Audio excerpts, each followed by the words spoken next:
రాష్ట్ర హోంమంత్రి అనిత గారు మహిళల గౌరవం గురించి మాట్లాడుతుంటే ఎలా ఉందంటే దయ్యాలు వేదాలు వల్లిస్తున్నట్టుందన్నమాట. దయ్యాలు వేదాలు వల్లిస్తున్నట్టుంది.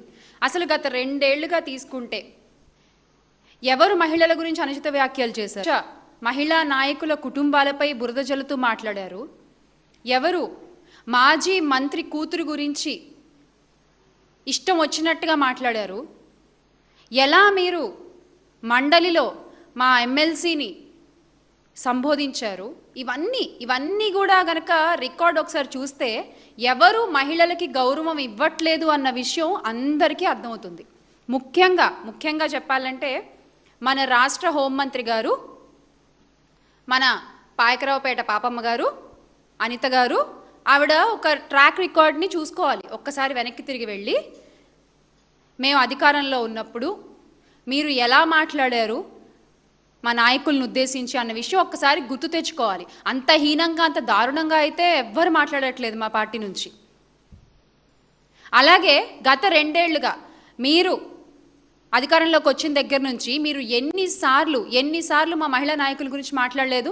వ్యక్తిగతంగా విమర్శిస్తూ, ముఖ్యంగా వైఎస్ జగన్మోహన్ రెడ్డి గారిని కానీ, వైఎస్ విజయమ్మ గారిని కానీ, వైఎస్ భారతీయమ్మ గారిని కానీ ఎన్నిసార్లు మీ నోటి మాటలతో ఇబ్బంది పెట్టారు? ఆ విషయం మీకు గుర్తులేదా?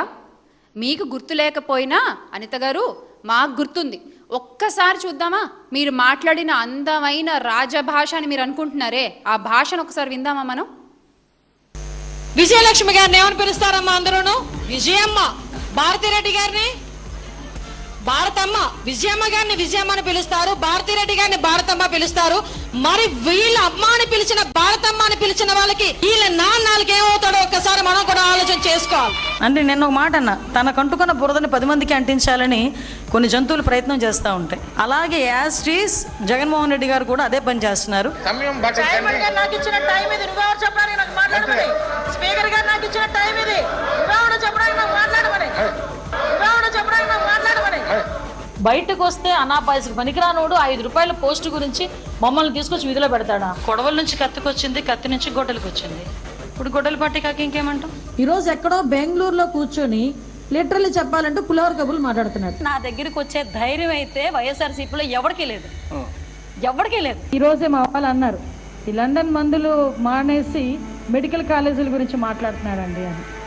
అంటే అతనే మీ అందరికీ తెలుసు, పులివెందుల ఎమ్మెల్యే గారు జగన్మోహన్ రెడ్డి గారు. ఇప్పుడు డిక్లరేషన్ మీద సంతకం పెట్టబోయా అంటే పారిపోయి ఇంట్లో కూర్చున్నావు. ఈరోజు దేశద్రోహం, దేశ బహిష్కరణ కింద నిన్ను బయటకు పంపించేయాలి. ఈ మహానుభావుడు గొడ్డలి పార్టీ నాయకుడు ఆ రోజు ప్రమాణ స్వీకారం చేసిన తర్వాత అతను చేసిన మొట్టమొదటి పని ఏందిరా అంటే ప్రజావేదికని కూల్చడం.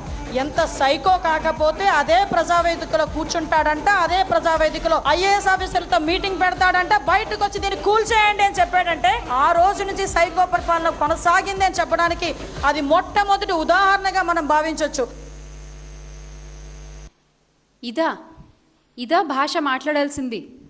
ఒక మహిళగా, ఒక రాష్ట్ర హోంమంత్రిగా, ఒక బాధ్యతాయుతమైన పదవిలో మీరున్నప్పుడు మీ నోటిలోంచి వచ్చే ఒక్కొక్క మాట ఎంత హుందాగా ఉండాలి, ఎంత రాజసంగా ఉండాలి. అది రాజసం అనేది మనలో ఉండాలి ఫస్ట్, ఆ తర్వాత అది మన మాటల్లో కనిపిస్తుంది. ఇది మీరు మీరేంటో మీ మాటల్లో చాలా స్పష్టంగా అర్థమవుతుంది. అయితే నాకు అర్థం కాని ఒక విషయం ఏంటంటే, మహిళల గౌరవం గురించి మీరు మాట్లాడుతున్నారు కదా, మరి ఇప్పుడు మా పార్టీ నాయకులు, మహిళా నాయకుల్ని మీరు కించపరిచినప్పుడు, వాళ్ళని వ్యక్తిత్వ హననాలు చేసినప్పుడు అప్పుడు మీకు మహిళా గౌరవం అనేది గుర్తురాలేదా? అప్పుడు టీడీపీ మహిళా కమిషన్లు అన్నీ ఎక్కడికి వెళ్ళిపోతాయి? నిద్రపోతాయా? అప్పుడు బయటకు వచ్చి మాట్లాడరా? లేకపోతే మహిళా గౌరవం అనేది ఓన్లీ టీడీపీలో ఉన్న మహిళలకి మాత్రమే వర్తిస్తుందా? వైఎస్ఆర్సీపీలో ఉండే మహిళలకి మహిళా గౌరవం వర్తించదా అని మీరు అనుకుంటున్నారా? దీనిపై నిజంగా మీరు స్పందించాలి అనిత గారు. డెఫినెట్గా మీరు మాట్లాడాలి. ఎందుకంటే టీడీపీ నాయకురాలిపై వ్యాఖ్య వస్తే అది మహిళలకు అవమానం, వైఎస్ఆర్ కాంగ్రెస్ పార్టీకి చెందిన మహిళలపై వ్యాఖ్యలు వస్తే అది రాజకీయం కదా. ఇదే కదా మీరు ఫాలో అయ్యే ఫార్ములా. టీడీపీ మహిళ అయితే గౌరవం, వైఎస్ఆర్సీపీ మహిళ అయితే అవమానం. టీడీపీ మహిళ అయితే దండం పెట్టాలి, వైఎస్ఆర్సీపీ మహిళలపై రాళ్ళేయాలి. టీడీపీలో ఉండే మహిళలందరూ దేవతలు, వైఎస్ఆర్సీపీ మహిళలందరూ వ్యక్తిత్వ హననాలు చేస్తూ మనం వాళ్ళని కించపరుస్తూ ఎంత దారుణంగా మాట్లాడాలో అంత దారుణంగా మాట్లాడేయాలి. ఇదేగా మీరు మీ టీంకి ఇచ్చేటువంటి ట్రైనింగ్. మీ యొక్క పచ్చ మీడియాలో కావచ్చు, మీ యొక్క ఐటీడీపీలో కావచ్చు, మీ సోషల్ మీడియా ఛానల్స్లో కావచ్చు, ఇలాగే కదా మీరు ఆపరేట్ చేస్తున్నారు మొత్తం. అసలు పాలన గురించి మాట్లాడకుండా, హామీలు అమలు చేయకుండా, ప్రజా సమస్యలకి సమాధానాలు చెప్పకుండా, ప్రతిపక్ష నాయకుల్ని